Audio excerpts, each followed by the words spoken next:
अस्सलाम वालेकुम। आज की हमारी वीडियो इंग्लिश ग्रामर पे है और इसमें आज हम पढ़ेंगे 15 words agreement of English grammar. और ये एग्रीमेंट आपको ये 15 वर्ड्स होंगे, ये अगर आप ये वीडियो गौर से देख लेंगे तो आपको कभी नहीं भूलेंगे।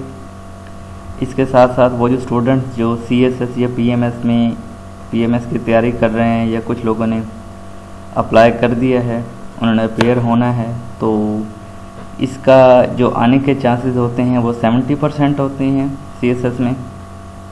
इसके साथ साथ क्योंकि CSS या PMS में जो सबसे डिफ़िकल्ट पार्ट होता है वो डिफ़िकल्ट पेपर्स होते हैं, वो English essay and present composition होता है। और ऐसे से भी ज़्यादा आपका प्रेजेंट कंपोजिशन, इंग्लिश कंपोजिशन का पेपर होता है, क्योंकि उसमें आपकी बहुत सारी ग्रामर की स्किल्स चेक की जाती हैं।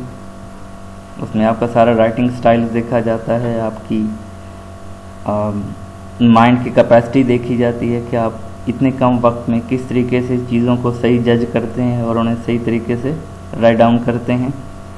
तो उन सब लोगों के लिए, इसके साथ साथ जिन लोगों को इंग्लिश राइटिंग का शौक़ है और स्पीकिंग का शौक़ है, तो अगर वो कोई मिस्टेक्स करते थे तो इस वीडियो के बाद उनकी मिस्टेक्स रिमूव हो जाएंगी।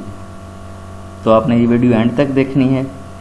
इसके साथ वो स्टूडेंट्स जिनको कोई इशू हो तो उनके लिए मैं फ्री ऑफ कॉस्ट क्लास भी अरेंज कर सकता हूँ, जिसमें आपके सारे जो एरर्स हैं उनको हम रिमूव करने की कोशिश करेंगे।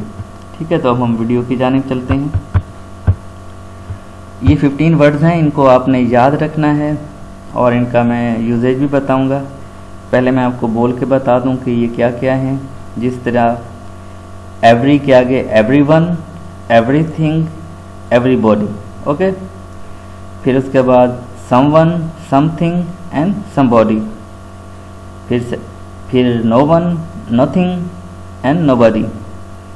एंड द लास्ट में आता है एनीवन, एनीथिंग, एनीबॉडी। ठीक है, 4 × 3 ये कितने हो गए? 12 हो गए। और रिमेनिंग 3 रह गए, 3 रह गए। तो वो जो बाकी रिमेनिंग 3 हैं वो हैं ईच, आइदर और नाइदर।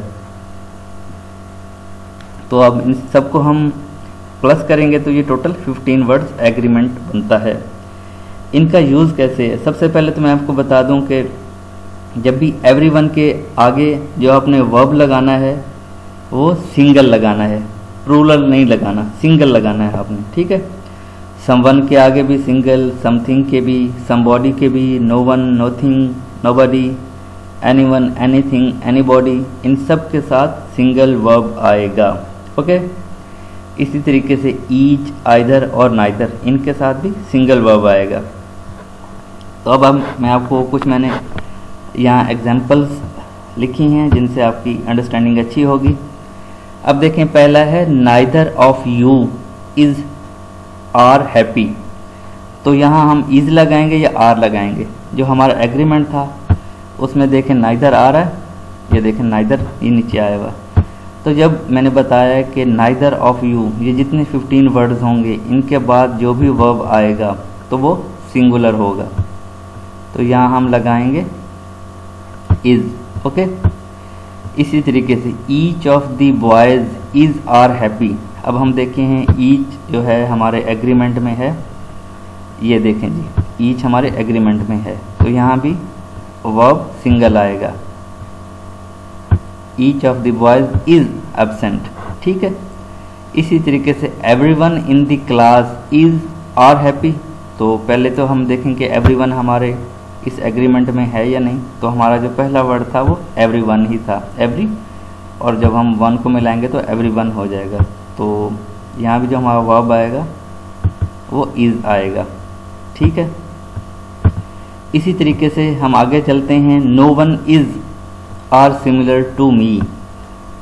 ठीक है, क्योंकि नो वन हमारा पहला था एग्रीमेंट, वहाँ थर्ड में था एग्रीमेंट, तो यहाँ भी हमारा जो वर्ब आएगा वो सिंगुलर आएगा। और इसी तरीके से, और इस लाइन को बोलने से पहले दिस इज़ ट्रू, मेरे इंस्टाग्राम पे समवन इज़ आर ब्यूटीफुल, ये इट्स ट्रू, यस। तो जब हम समवन लिखेंगे तो समवन भी हमारे एग्रीमेंट में आता है, तो समवन के बाद भी हम इज़ लगाएंगे वर्ब। तो इसी तरीके से ये जितने भी अल्फाज हैं, ठीक है, एक बार मैं रिपीट कर देता हूँ। Everyone, everything, everybody, someone, something, somebody, no one, nothing, nobody, and anyone, anything, anybody, ठीक है। और फिर हैं ईच, आइदर और नाइदर। ये 15 वर्ड किसी भी सेंटेंस के स्टार्ट में आएंगे। अगेन रिपीट कर रहा हूँ, ये 15 वर्ड्स, ये 15 अल्फाज किसी भी सेंटेंस के स्टार्ट में आएंगे तो आपने सिंगल वर्ब लगाना है। आपने सिंगल वर्ब लगाना है, आपने याद रखना है इसको, हमेशा आपने सिंगल लगाना है। और इसके साथ वो स्टूडेंट जिनको कोई इशू होगा तो उनके लिए मैं फ्री ऑफ कॉस्ट कोई भी क्लास दे सकता हूँ, ठीक है, ताकि आप लोगों की जो कुछ एरर्स हैं या क्वेश्चंस हैं उन्हें हम रेक्टिफाई कर सकें, उन्हें रिमूव कर सकें। ओके, दुआ में याद रखिए। अल्लाह हाफिज़।